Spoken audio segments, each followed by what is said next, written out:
우리 이 새벽 우리에게 주시는 하나님의 말씀은 예레미야 51장 10절의 말씀입니다.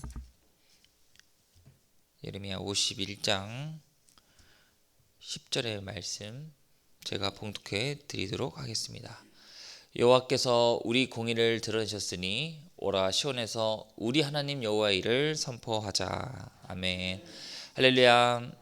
네, 오늘 이 새벽에도 예레미야 말씀 통해 함께 은혜 받는 저와 여러분들 되기 원합니다.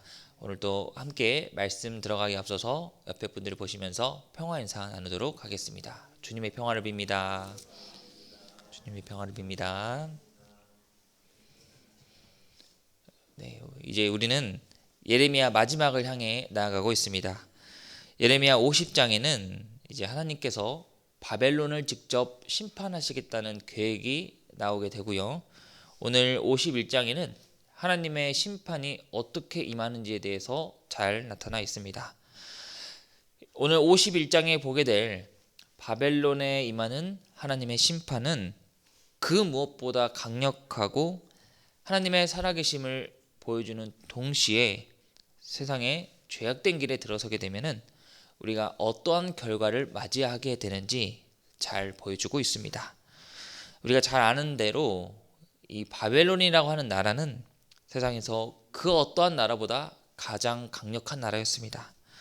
그리고 하나님의 선택된 이스라엘 백성은 이 강력한 나라 바벨론에 의해 멸망을 하게 되었는데, 하지만 이 하나님 보시기에 바벨론 역시도 죄악이 가득한 나라였으며 이스라엘이 바벨론에 멸망당하는 것은 하나님의 계획을 보여주기 위한 하나의 과정이었습니다.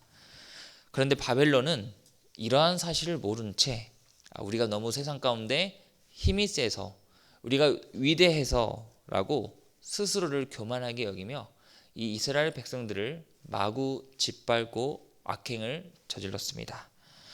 그러니 이러한 모습을 보시고 하나님께서는 이 바벨론을 심판하려고 하셨다는 겁니다.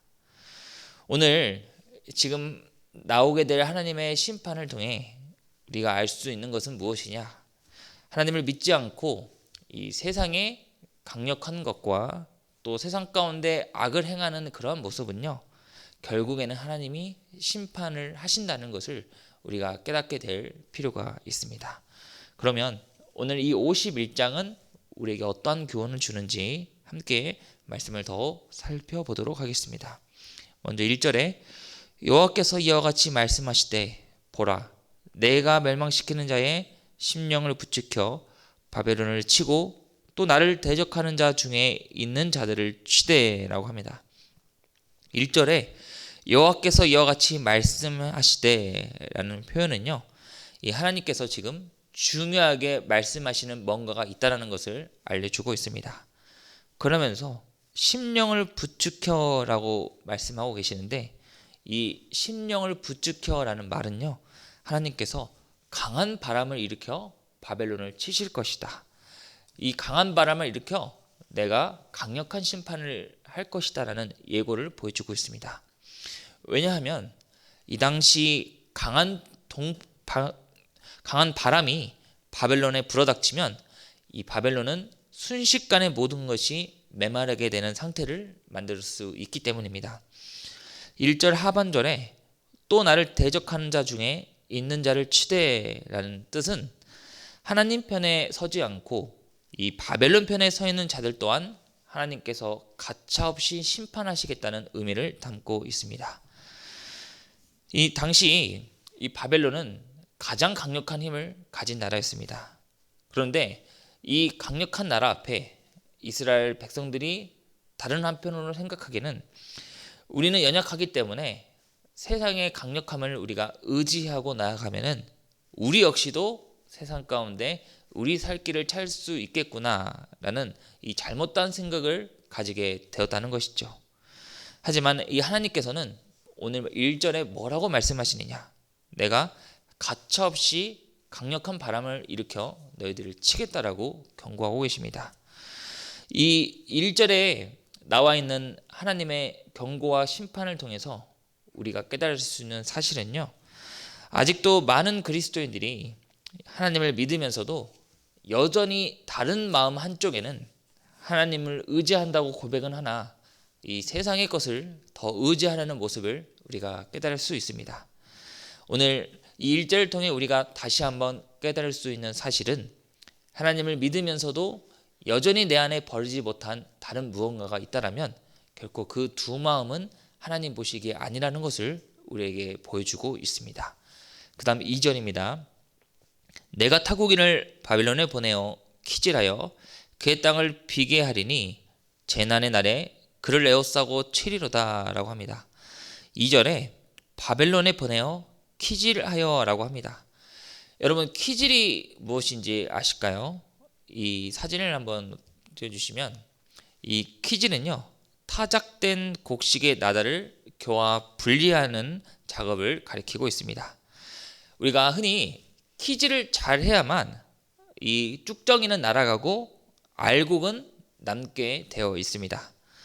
지금 2절에 키질이 나오는 이유는 이 하나님의 심판이 임하시면 세상 가운데 아무리 강력한 나라 바벨론도 순식간에 이 쭉정이처럼 한순간에 사라질 수 있다는 것을 2절을 통해 보여주고 있습니다. 그러면서 5절에 이스라엘과 유다가 이스라엘의 거룩하신 이를 거역함으로 죄가 땅에 가득하나 그의 하나님 만군의 여호와에게 버림받은 호라비는 아니니라 라고 말하고 있습니다. 이 이스라엘 백성들은요 그 전에 하나님 보시기에 죄를 저질러서 하나님의 심판을 받았습니다. 그러나 오늘 5절을 통해 하나님께서 이스라엘 백성들에게 말씀하시기를 이들은 만군의 여호와에게 버림받은 홀아비는 아니니라 라고 합니다. 이 뜻은 결코 하나님께서 자신의 선택된 백성들을 버리지 않겠다는 뜻을 가리키고 있습니다. 그러니 하나님의 선택된 이스라엘 백성들을 하나님께서 버리지 않으시니 우리 또한 어떻게 나아가야 할까요?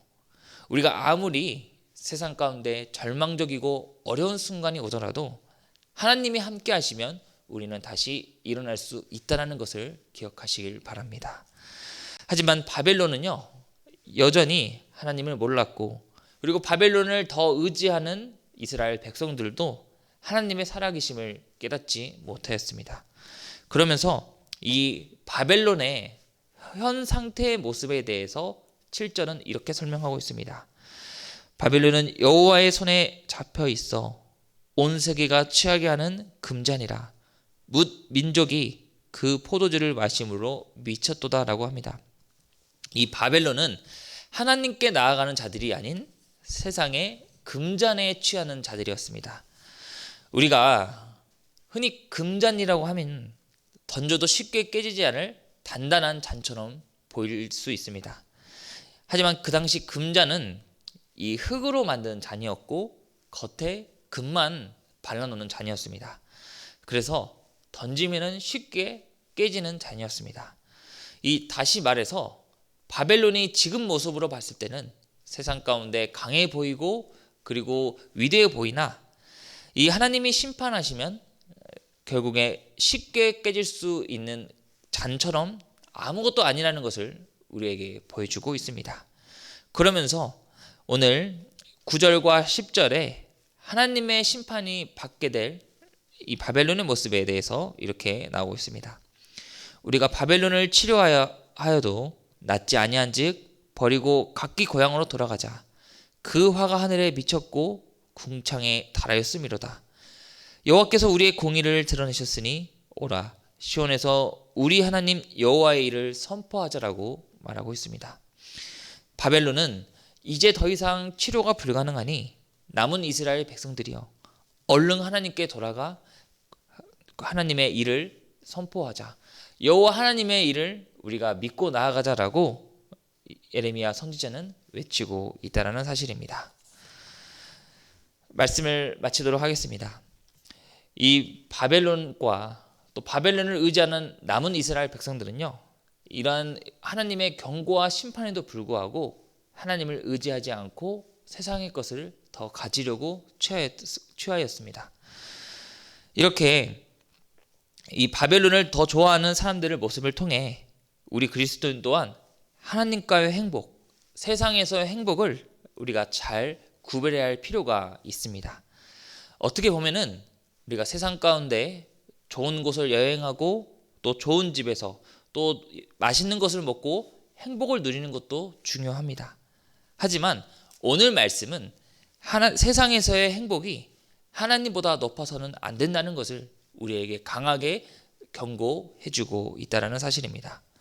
당시 바벨론은요, 강한 힘으로 가는 나라 곳곳마다 재물을 약탈하고 많은 것들을 취하였습니다.